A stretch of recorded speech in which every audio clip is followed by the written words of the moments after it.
देखिए बच्चों, मैथ की ऑनलाइन क्लास में आपका स्वागत है। कक्षा 11 की क्लास में इस समय आप पढ़ रहे थे प्रश्नावली 6.1। पिछली क्लास में सवाल नंबर 20 तक हल हुए थे। आज की क्लास में 21वें सवाल से हल करेंगे, लेकिन अब इबारती प्रश्न शुरू है, इसलिए आपको अपने पास बुक रखनी है खोल के, तभी समझ में आपको आएगा, क्योंकि हम सवाल इसमें मतलब उसकी भाषा नहीं लिख रहे हैं। 21 नंबर सवाल कह रहा है, रवि ने पहली दो एकक परीक्षा में 70 और 75 अंक प्राप्त किए। कह रहा है रवि ने पहली दो एकक परीक्षा में 70 और 75 अंक प्राप्त किए हैं। वह न्यूनतम अंक ज्ञात कीजिए जिसे वह तीसरी एकक परीक्षा में पाकर 60 अंक का न्यूनतम औसत प्राप्त कर सके। रवि ने पहली दो परीक्षा में, एक में देखिए कितने अंक प्राप्त किए हैं, 70, और एक में 75 अंक प्राप्त किए हैं। कह रहा वह न्यूनतम अंक ज्ञात कीजिए जिसे तीसरी परीक्षा में पाकर वो 60 अंक का न्यूनतम औसत पा सके। तो पहली एकक परीक्षा में प्राप्त किए अंक, पहली एकक परीक्षा में प्राप्त किए अंक कितने हैं, 70। दूसरी एकक परीक्षा में प्राप्त किए अंक बराबर 75 है। तीसरी का पूछ रहा है, तो मान ले, माना तीसरी एकक परीक्षा में प्राप्त किए अंक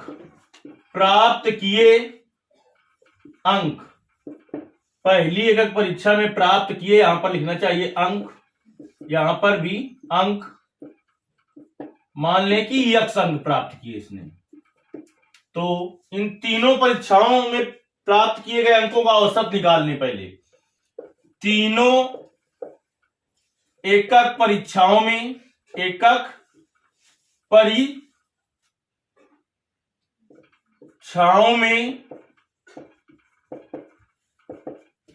प्राप्त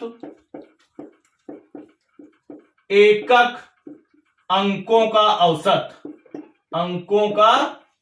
देखिए, औसत निकालना आप जूनियर से सीख के आए होंगे। औसत बराबर क्या होता है, कुल पदों का योग बटे कुल पदों की संख्या। तो देखिए 70 प्लस 75 और प्लस यक्स बटे कितने पद, 1 2 3। इन दोनों को जोड़ दें, 70 और 75 को कितना हो जाएगा, 145 प्लस यक्स बटे 3। अब देखिए प्रश्नानुसार क्या कह रहा है कि उसे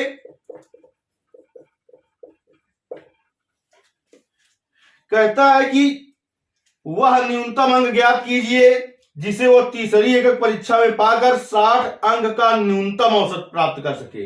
यानी तीसरी परीक्षा में पाकर 60 अंक का न्यूनतम मतलब कम से कम 60 अंक प्राप्त कर सके, नहीं उससे ज्यादा प्राप्त कर सके। तो देखिए 145 प्लस यक्स बटे 3 greater than or equal to 60। कह रहा है 60, या उसने नहीं कहा है 60 या उससे ज्यादा, उसने कहा है न्यूनतम 60 अंक का न्यूनतम औसत प्राप्त कर सके। इसने 60 अंक का न्यूनतम मतलब कम से कम 60 अंक प्राप्त कर सके, नहीं उससे चाहे ज्यादा का औसत प्राप्त करे।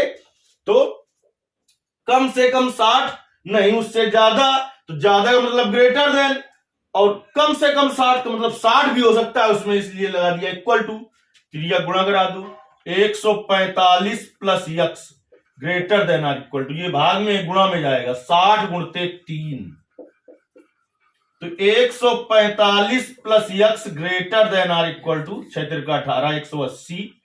तो x greater than or equal to 180, ये इधर प्लस में उधर माइनस में जाएगा, 145। अब घटा दीजिए किसमें, 180 में, 10 में चले गए 5, 5 बचा, यहां पर कितने बचे, 7, 7 में चले गए 4, कितना बचा, 3। यानी उसे यदि 60 अंक का न्यूनतम औसत प्राप्त करना है तो उसे तीसरी जो एकक परीक्षा हुई है उसमें कम से कम 35 नहीं है, इससे ज्यादा अंक प्राप्त करने होंगे। यहां पर लिखेंगे क्या कह रहा है ये समीका, जब हमने कहा था ग्रेटर देन और लेस देन क्या होता है, देखिए एक चिन्ह ये है और एक ये चिन्ह ये है। हमने कहा था ये तुम्हारी तरफ जो चिन्ह देख रहा है वो ग्रेटर देन होता है, उसे ग्रेटर देन पढ़ते हैं। तो इन दोनों में तुम्हारी तरफ ये देख रहा है तो ये ग्रेटर देन, और जो तुम्हारी तरफ ना देखे तो वो लेस देन। तो ये चिन्ह तुम्हारी तरफ देख रहा है तो ये क्या है, ग्रेटर देन। यानी ये कह रहा है कि x का मान 35 से बड़ा हो, इक्वल टू अगर लगाओ, और इक्वल टू पढ़ते हैं इसे, अथवा मतलब कि बराबर भी हो।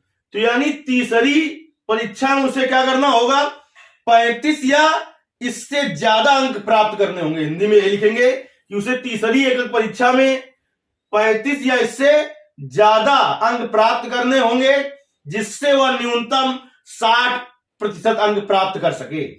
तो यह आपका सवाल नंबर 21 था। सवाल नंबर 22वां देखते हैं। देखिए,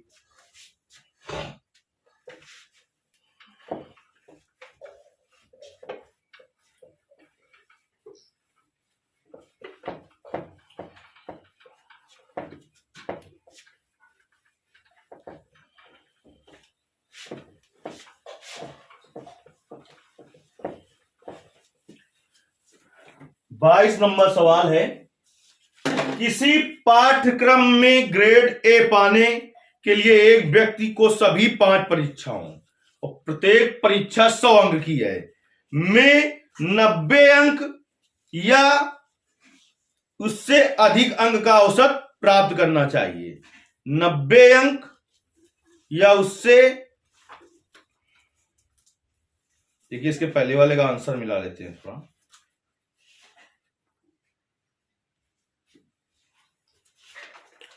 6.1 का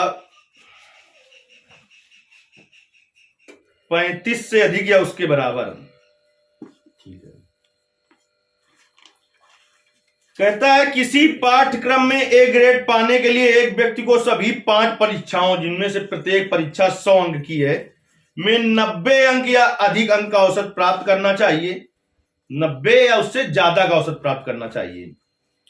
यदि सुनीता ने प्रथम 4 परीक्षाओं के प्राप्तांक 87, 92, 94 और 95 अंक हो तो वह न्यूनतम अंक ज्ञात कीजिए जिसे 5वीं परीक्षा में प्राप्त करके सुनीता उस पाठ्यक्रम में ए ग्रेड पाएगी।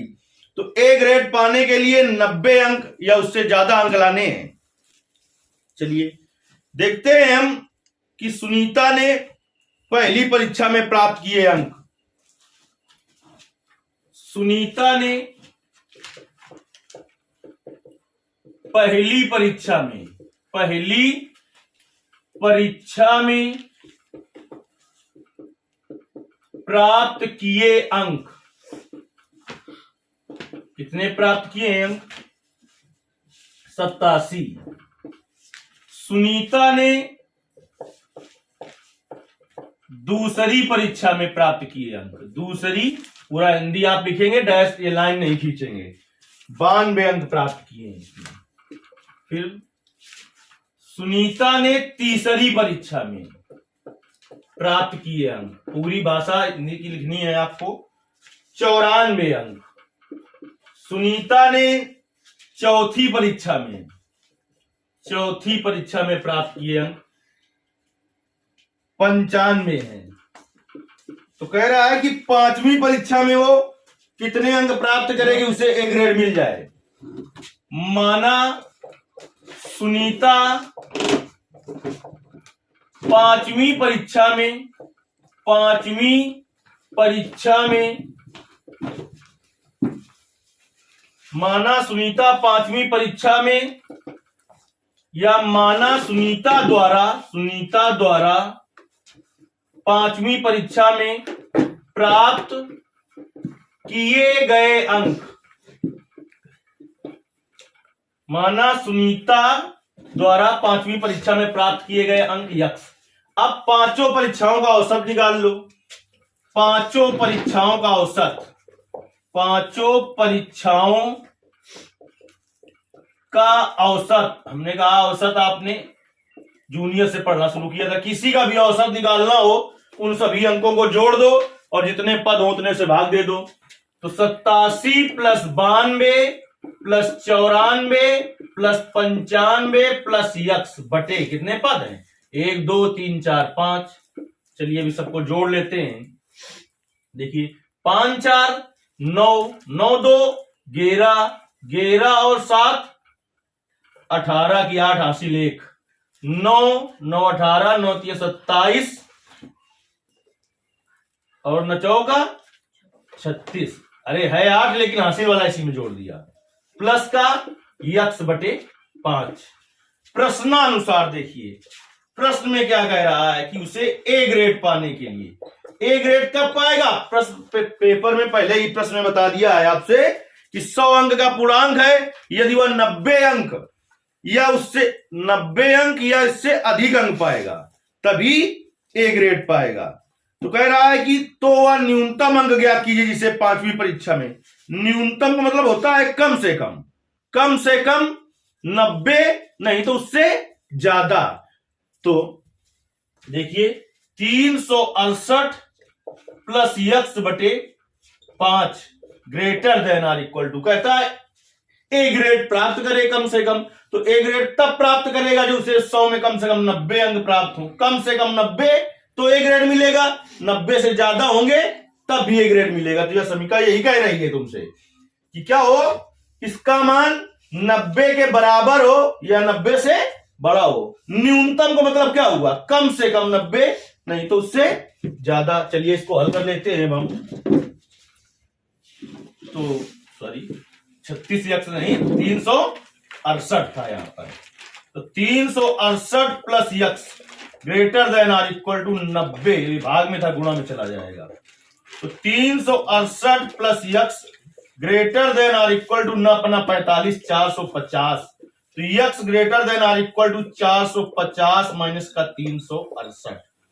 चलिए घटा लेते हैं। तो x greater than or equal to, घटा दीजिए 10 में 8 चले गए, 2 बचा, यहां पर बचा 4, 14 में 6 चले गए, 8 बचा और आगे 3 बचा। यानी उसे ए ग्रेड पाने के लिए कम से कम 82 या इससे अधिक अंक प्राप्त करने होंगे, कम से कम 82 या इससे अधिक अंक प्राप्त करने होंगे। चलिए इसका आंसर मिला लेते हैं। ये चैप्टर बहुत इंपॉर्टेंट इस वजह से है क्योंकि यहां पर रैखिक समीकरण है, इंटर में मिलेगा आपको रैखिक प्रोग्रामर। जब ये चीजें आपको अच्छी से आती हैं तभी आप कर पाएंगे वहां पर, और वहां से एक सवाल निश्चित 2 प्रश्नावली 8 नंबर का नहीं तो 15 नंबर का भी पेपर में आता है। इसलिए जब तक ये नहीं आप समझोगे तो ये सब समीकरण ही है, वहां पर रैखिक प्रोग्रामर आने वाला नहीं है। देखिए 35 से बड़ी या उसके बराबर, सॉरी 82 से बड़ी या उसके बराबर, यानी उसे ए ग्रेड पाने के लिए 82 या उससे, यही लिखना है, अतः उसे ए ग्रेड पाने के लिए 82 या उससे अधिक अंक लाने होंगे। चलिए एक सवाल और देख लेते हैं, फिर इसके बाद अगली क्लास में बताएंगे। 23वां सवाल है, कहता है 10 से कम क्रमागत विषम संख्याओं के ऐसे युग्म ज्ञात कीजिए जिनका योगफल 11 से अधिक हो। कहता है 10 से कम क्रमागत विषम संख्याओं के ऐसे युग्म, युग्म माने होता है जोड़ा, 10 से कम क्रमागत विषम संख्याओं के ऐसे युग्म को ज्ञात करना है जिसका योगफल जो हो वो 11 से अधिक हो। चलिए आते हैं। देखिए अगर पहली विषम संख्या हम यक्स मान लें तो दूसरी विषम संख्या क्या होगी? अगर पहली विषम संख्या मान लो कि अभी हम सवाल हल करते हैं आपको, यक्स मान लें तो दूसरी विषम संख्या क्या यक्स प्लस 1 हो जाएगी क्या? कभी भी देखिए पहली विषम संख्या यक्स अगर आप मान लें तो यक्स का मान विषम का मतलब 1 होगा, दूसरी अगर यक्स प्लस 1 हो जाए तो यक्स का मान 1 रखो तो 1 धन 1 क्या हो जाएगी?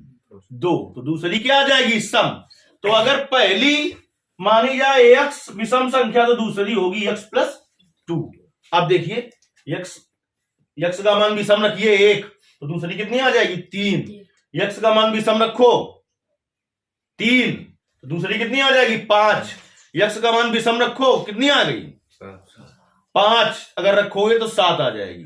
ठीक इसी तरीके से 2 सम संख्याएं माननी हो क्रमागत तो यही मान लो यक्स प्लस 2 कह मारे सम मान रखो 2 तो 2 धन 2 4, अगला सम मान रखो 4 तो 4 2 6। ठीक, तो माना पहली विषम संख्या है x, तो दूसरी क्या हो जाएगी x प्लस 2। देखिए 23 नंबर में 10 से कम क्रमागत विषम संख्याओं, माना पहली क्रमागत विषम संख्या बराबर x, तब दूसरी क्रमागत विषम संख्या बराबर क्या होगा x प्लस 2। अब देखिए प्रश्न में क्या कह रहा है, 10 से कम क्रमागत विषम संख्याओं के, यानी दोनों 10 से कम है, x भी छोटा है 10 से और x प्लस 2 भी छोटा है 10 से। तो x हमने कहा था ये बिहेव करता है बराबर के चिन्ह की तरीके, इधर ये प्लस 2 है तो उधर क्या हो जाएगा -2, तो 10 - 2, तो x लेस देन कितना आ जाएगा 8। दूसरा समीकरण ये हमें प्राप्त हो गया। तीसरा कह रहा है 10 से कम क्रमागत विषम संख्याओं के ऐसे युग्म को ज्ञात करो। युग्म माने होता है जोड़ा, यानी एक ये तो दूसरा यह कामा लगा के लिख देंगे तो जोड़ा हो जाएगा, जिनका योग 11 से अधिक हो, यानी जो दोनों क्रमागत संख्याएं मानी है उनका योग 11 से अधिक हो, तो x और प्लस x प्लस 2 वो किससे अधिक हो 11 से अधिक। कहते 11 से अधिक या उसके बराबर, तो इसी में लगा देते इक्वल टू, लेकिन उसने कहा 11 से अधिक है। चलिए जोड़िए, x प्लस x क्या हो गया 2x प्लस 2 ग्रेटर देन 11 हो गया, तो 2x ग्रेटर देन 11, ये इधर प्लस में था उधर क्या हो जाएगा माइनस में, तो 2x ग्रेटर देन 9 हो गया, x ग्रेटर देन 9/2 हो गया, 2 का भाग दो 9 में, तो x ग्रेटर देन क्या हो गया 4.5 हो गया ना। इसको समीकरण 3 डाला। देखिए ये क्या कह रहा है आपसे कि x का वो मान लेना है, x का वो मान लेना है जो 4.5 से बड़ा हो। ये आपसे क्या कह रहा है, x का वो मान लेना है जो 8 से छोटा हो, और x का वो मान लेना है जो 10 से छोटा हो। तो हमें विषम संख्या लेनी है, तो इससे बड़ी विषम संख्या लो 4.5 से, 4.5 से बड़ी क्या होगी 5, तो पहली संख्या कितनी हो गई 5, तो दूसरी क्या हो जाएगी 5 धन 2 7 हो जाएगी, एक युग्म हो गया। और 5 से बड़ी दूसरी विषम संख्या क्या होगी, x ग्रेटर देन 4.5 है, तो 4.5 से बड़े पूर्णांक क्या क्या होंगे 5 6 7 8 9 10 होंगे, लेकिन हमें सब नहीं लेना, तो ये इससे मतलब नहीं, इससे मतलब नहीं और इससे मतलब नहीं। तो अब देखिए अगर 5 लिया आपने तो पहली विषम संख्या क्या आ गई 5, तो दूसरी क्या आएगी 7, तो युग्म लिखना है 5 का 7। अब दूसरा मान क्या ले सकते हो इससे 7, तो 7 ले लो तो कितना आ जाएगा, पहली क्रमागत विषम संख्या 7, तो दूसरी लिख लेना 7 का 9, तो युग्म क्या होगा। अब देखिए 9 क्यों नहीं लोगे भैया, 9 ले लो, x का मान 9 ले लो, तो ये कंडीशन फंस जाएगी। कह रहा है x छोटा है किससे 8 से, और यहां x क्या हो गया बड़ा हो गया, तो 2 ही युग्म संभव है 5 का 7 और 7 का 9। कम समझ में आया हो तो देखिए अभी हम तुमको दिखाते हैं, सवाल हो गया है वैसे, लेकिन कम समझ में आया हो तो चलिए हम देखते हैं। ये एक देखिए, जैसे कि पीछे सवाल हल करते रहे हैं, आप जानते हैं कि यहां कहीं 0 होगा तो इधर माइनस इन्फिनाइट होगा, सॉरी इधर माइनस इन्फिनाइट होगा, इधर प्लस इन्फिनाइट होगा, क्योंकि 0 यहां पर है तो 0 के बाएं माइनस होता है, दाएं प्लस होता है। तो देखिए इसमें कितनी कंडीशनें दिखानी है आपको। एक x का मान 10 है तो 10 यहां पर होगा कहीं मान लो, ठीक। फिर एक x का मान कितना है 8, तो 10 के पहले क्या होगा 8 होगा। फिर क्या है 4.5, तो इसके पहले कहीं 4.5 होगा, यहां कहीं 0 होगा। चलिए ये कह रही है x का मान, यह समीका आपसे क्या कह रही है, x का मान 10 से छोटा है, तो हमने कहा था इक्वल टू लगा हो तो वहीं से ले लो, क्योंकि इक्वल टू ना लगा हो तो इस पर गोला दो, यानी ये नहीं लिया जाएगा, इसके बाद का लिया जाएगा। ये नहीं लिया जाएगा, इसके यक्स का मान 10 से छोटा है तो 10 से छोटा इधर आएगा। अब देखिए यक्स का मान 8 से छोटा है तो 8 के सामने गोला दे दो, यानी ये भी आएगा माइनस इनफिनाइट की ओर आएगा। फिर ये कह रहा है यक्स का मान बड़ा है 4.5 से, तो 4.5 में दे दो गोला, इसके बाद की बड़ा है तो यहां तक जाएगा, बड़ा है तो यहां तक जाएगा। तीनों का जो उभयनिष्ठ भाग होता है, तीनों का उभयनिष्ठ भाग ढूंढ लो जो तीनों में मिले। तो देखिए इतना भाग ऐसा है, इतना जो तीनों में मिलेगा, इतना भाग ऐसा है जो तीनों में मिलेगा। ठीक, तीनों में मिलेगा। वो कौन सा भाग है? x बिलोंग्स टू 4.5 कामा 8। ये लिखा है खुला अंतराल। हमने तुम्हें बताया था बेटा खुला अंतराल और बंद अंतराल का मतलब बताया था। तो इसका मतलब ये हुआ कि x जो है वो 4.5 और 8 नहीं लिया जाएगा और इसके बीच के अंक लिए जाएंगे। खुला अंतराल और बंद अंतराल बता रहे, जैसे लिखा हो 5 कामा 7, तो ये बंद अंतराल में लिखा है। ऐसा नहीं कि ये कोई फैशन नहीं है कि ऐसे मन हुआ तो ऐसे बना दिया, ऐसे मन हुआ तो ऐसे बना दिया। ये खुला अंतराल है और ये बंद अंतराल है, दोनों का खेल हमने तुम्हें बताया था। खुला अंतराल जैसे बंद अंतराल में 5 कामा 7 लिखा है तो इसका मतलब 5 भी लिया जाएगा, 7 भी लिया जाएगा और इसके बीच के अंक भी लिए जाएंगे। और खुला अंतराल में लिखा हो 5 कामा 7 तो इसका मतलब ना 5 लिया जाएगा ना 7 लिया जाएगा, इसके बीच के अंक लिए जाएंगे। इधर से क्लोज इंटरवल कर दे, इधर से ओपन इंटरवल कर दे तो इसका मतलब 5 और 7 के बीच की संख्या ली जाएगी और 5 भी लिया जाएगा, क्योंकि 5 की तरफ से क्लोज है। जिधर से क्लोज होता है वो वाला अंक ले लिया जाता है, लेकिन 7 नहीं लिया जाएगा। अगर इधर से ओपन इंटरवल होता और इधर से क्लोज इंटरवल होता तो इसका मतलब 5 और 7 के बीच की संख्या ली जाएगी और 7 भी लिया जाएगा, क्योंकि 7 की तरफ से क्लोज इंटरवल है। तो ये देखिए x बिलोंग्स टू है वो 4.5 कामा 8 है, तो इसका मतलब ना 4.5 लिया जाएगा ना 8 लिया जाएगा, इसके बीच की संख्या ली जाएंगी। तो 4.5 के आगे जाओ तो पूर्णांक में क्या मिलेगा? 5, 6 और 7। तो 6 विषम नहीं है, हमें विषम लेना है। 6 विषम नहीं है, हमें कौन सी संख्या लेनी है? विषम लेनी है। तो एक विषम कितनी हो गई? यक्स का मान कितना निकला? 5। तो दूसरी 5 धन 2 7, तो एक युग्म ये हो गया। दूसरा युग्म यक्स का मान कितना निकला? 5, तो 5 रख दो यहां पर, तो दूसरा 7। 5 पर तो काम कर चुके ना, तो 5 कामा 7 दूसरा ले लीजिए 7, तो 7 यहां पर रखोगे तो दूसरा क्या आ जाएगा?